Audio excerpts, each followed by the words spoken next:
Hi Dixons, I'm Judith Kidd, Director of our Centre for Growth. I'm Natasha Raheem, Head of ITT at Dixons. And I'm Funmi Stewart, Trust Assistant Principal for Anti-Racism and EDNI across our trust. Today we're going to talk about reducing the factor of fear in this work as we question, challenge, learn and relearn together. Thanks for taking the time to watch this video. If you haven't done so already, do subscribe to the channel, use the like function and comment below to tell us which episodes have been most useful for you or what you'd like to see next on the channel. So Funmi, you've worked with staff and students across the Trust, including running listening campaigns, working with principals and leading training. What have you learnt about the fear factor acting as a barrier in our work on EDNI?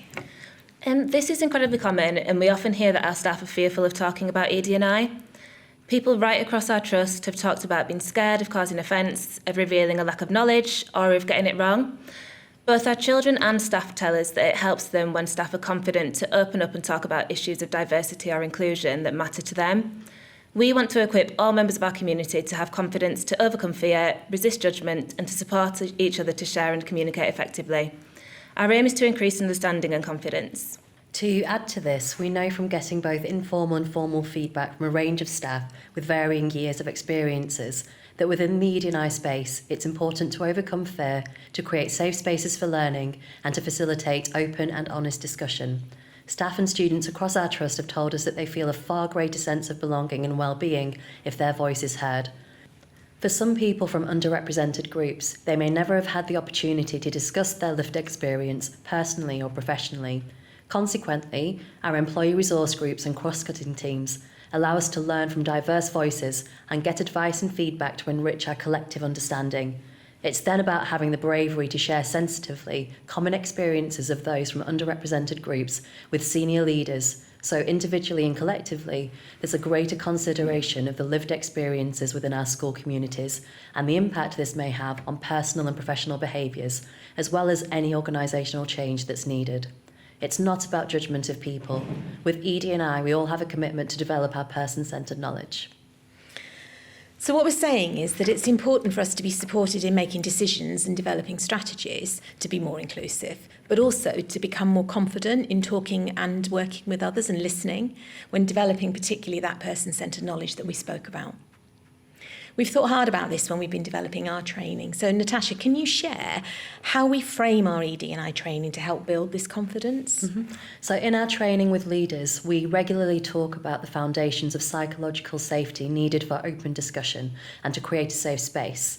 It's important to engage in contracting and set clear boundaries and behavioural norms.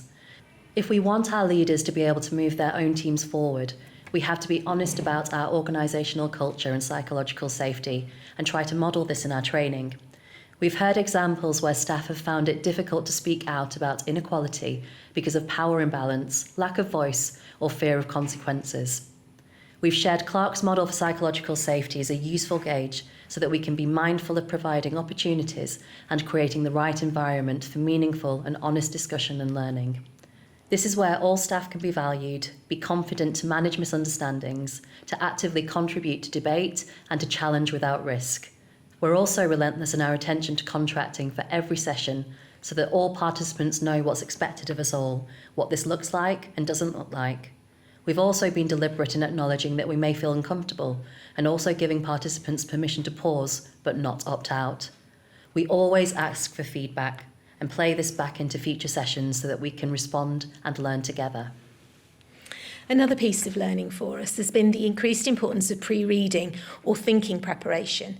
So rather than trying to protect participants from additional work outside of a training session, we're increasingly seeing personal and intellectual preparation as crucial, particularly for the reduction of fear in this space, allowing thoughts to be gathered and increasing the opportunity for diverse contributions.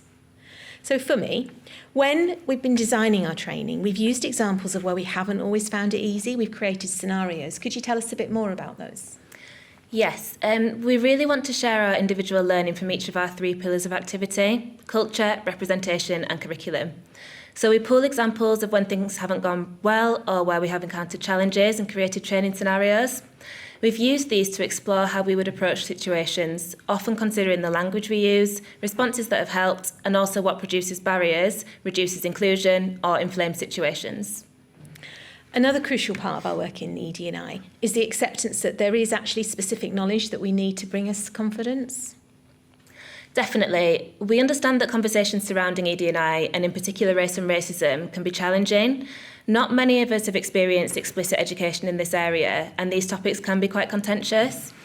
Many people may have grown up in areas with people of similar backgrounds or that were racialised as the same as them. For these people, it might have been a change to enter more diverse spaces. This can lead to a lack of understanding of which terminology is appropriate or inappropriate, as well as leading to unconscious and unhelpful preconceptions about different groups. So the absence of explicit teaching of racial literacy can hinder our ability to communicate with others and also to protect ourselves.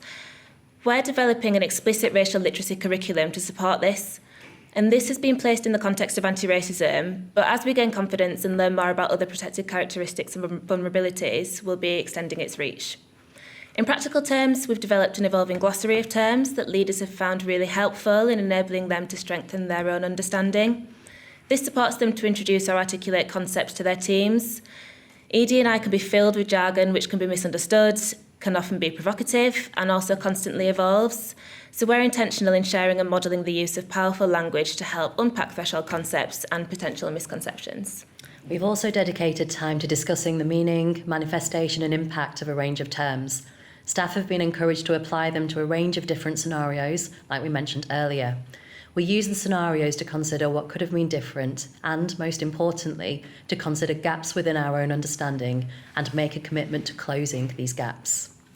I completely agree. It's also important to note that while some language and terminology is objectively offensive, there is also a lot of individual subjectivity and language preferences, and these do change. It's a confidence boost for leaders to understand that language choices are constantly evolving and also can be a matter of personal preference.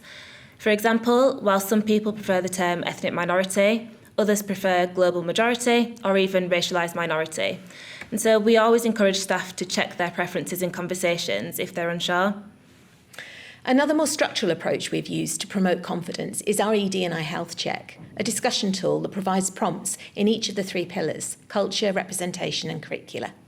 A team of EDNI leads have met with all principals and SLTs to discuss and support self-assessment and planning.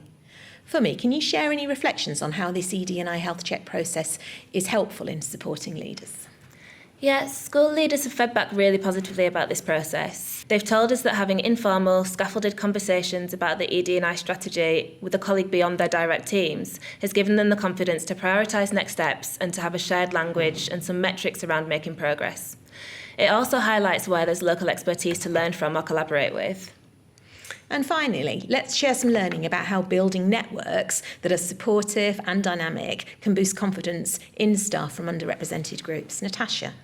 We've designed positive action programmes for our senior and middle leaders from underrepresented ethnic minority groups that place emphasis on networking and peer support, alongside inspiration, mentoring and shadowing and feedback opportunities as well.